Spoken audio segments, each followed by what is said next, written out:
Hello viewers, this is Paladin of Odin, and this is some more Magic the Gathering Online. This is another episode of the Standard Commentary Series, and it looks like we've got Boros... I was about to say Boris. Boros Aggro versus Mono Black Zombies. Boros just threw out a Fiery Impulse with Pyromancer's Goggles, so it doubled it up, and he targeted two different creatures, so neither one of them died. Transgress the mind from zombies. Gets rid of Fiery Temper. Leaves him with Lightning Axe. Of Dark Tidings. 3 for a 2/1 flyer. When it enters the battlefield or dies, put the top two cards of your library into your graveyard.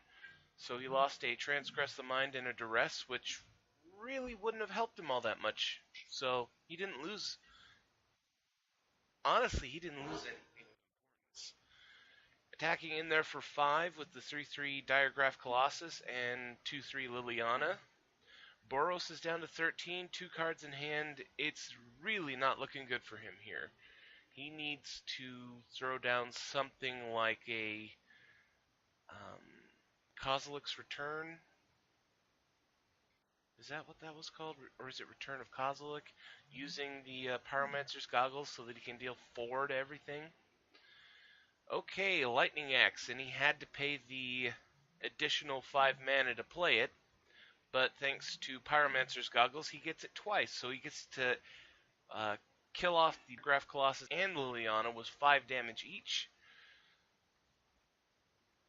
Leaves him to deal with a 2/2 zombie and a 2/1 flying zombie bird. And Zombies throws out Obnixilis, and things just keep getting worse for Boros. +1 draws him a card, loses a life. He was at 24, so, 1 life lost is no big deal. In goes 4 damage, and Boros is down to 9. Now that he's dealt with the big creatures, it isn't going to be too hard to get rid of the rest of these creatures, but the big thing he has to worry about is Obnixilis.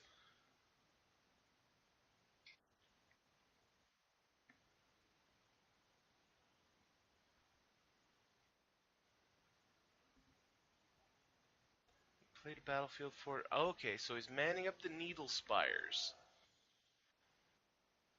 Well, that'll be 4 damage to Ob, so he'll be down to 2. And next turn, if it happens again, Ob will be dead.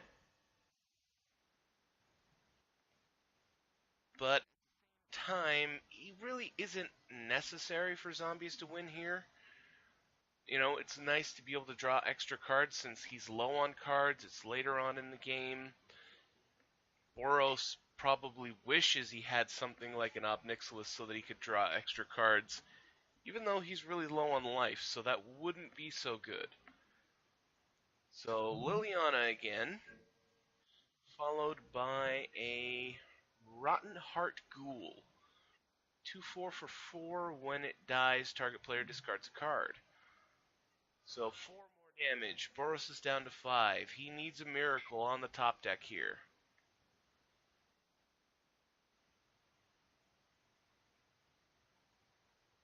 And he didn't get it, so Zombies wins the game. So let's go to game 2. Okay, turn 2, Transgress the Mind from Zombies. That was a full 2 minutes of sideboarding, so if I had to guess, I would say that Boros sided in as much of his board clear and creature removal as he can, because that looks like what he needs against this Zombies deck. The Transgress the Mind did get rid of Kozilek's Return, which might hurt later on. I mean, it wouldn't have helped him in the last game unless he was able to use the goggles to do it, because it's 2 damage and he had 3 toughness creatures. Row of Dark Tidings gets rid of a Swamp and Liliana. Boros still has Pyromancer's Goggles, Thought-Knot Seer, Double Mountain, and Fiery Impulse. So 4 mana and he doesn't play anything.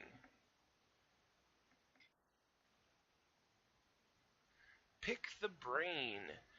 Target opponent reveals his or her hand. You choose a non-land card from it and exile it. He does not have Delirium, so he got rid of the goggles. Fiery Impulse, Thought-Knot Seer, Lightning Axe, and Follow the Titans is in his hand. Crows goes in for 2. Boros is down to 18. Majoring Network throws out the Thought-Knot Seer.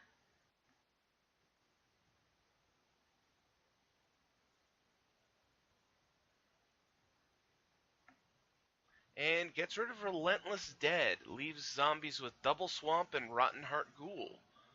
So, unless Zombies is drawing well, his hand kind of sucks.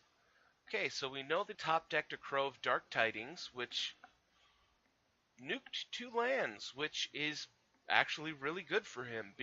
If he had been stuck drawing those 2 lands, Boros would have easily taken the lead. Well, provided he didn't draw 2 lands.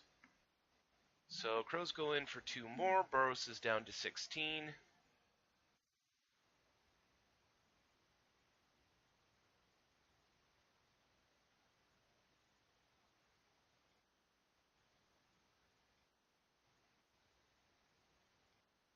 And manning up the Needle Spires. And I imagine he's going to attack all in, so that would be 8 damage if he doesn't block. And he chooses not to. So he's down to 12 in a single swing.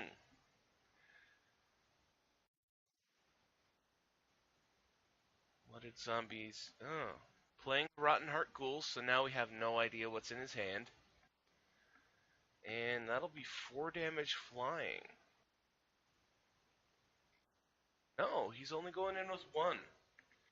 The 2/4 is actually a really good blocker for the Needle Spires because it survives the first strike.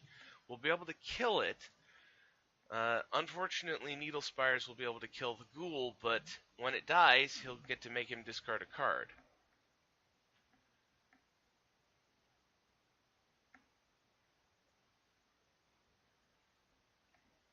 Either that, or you could double block Thought-Knot Seer, draw a card since Thought-Knot Seer would die, and make him discard a card. But he's only attacking in with the Thought-Knot Seer here. So double block from zombies.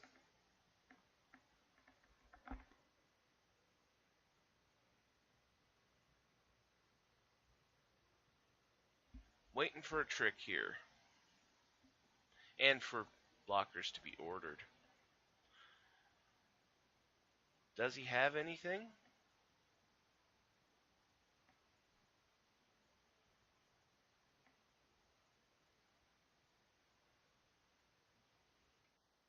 He does. Fiery Impulse.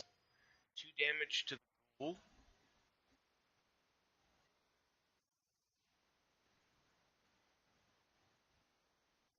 You know, if he had killed the crows with the Fiery Impulse, Thought-Knot Seer would have lived and killed the Rotten Heart Ghoul. So that was a misplay. And now Zombies is getting to draw a card and make him discard a card. Discard Stone Quarry.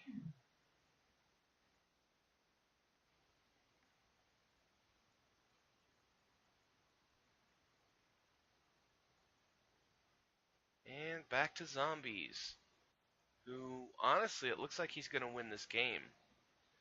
Though a 7th land is really not what he wanted right here.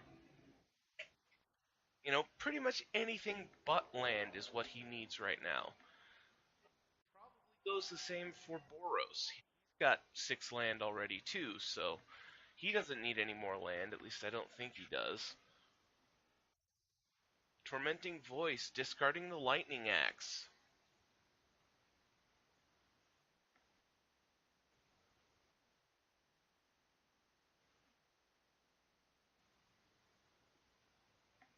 And And that's an interesting thing about Lightning Axes. I was playing uh, in Paper Magic in F&Ms every week when Lightning Axe first came out. And at the time, it really sucked. Nobody used it because we didn't have anything at the time that was worth the discard cost to make, a 1 mana cost 5 damage to a creature be worthwhile. But in this set, it's actually really good because you have all of these madness cards. Okay, Mind Rot from Zombies.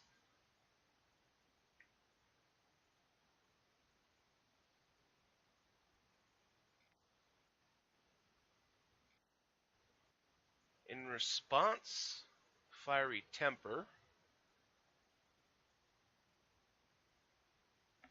I mean, if he doesn't have anything else to do, I guess, playing it hard cast isn't a problem. I mean, he's making you discard it anyway, so you could have paid the madness cost for it.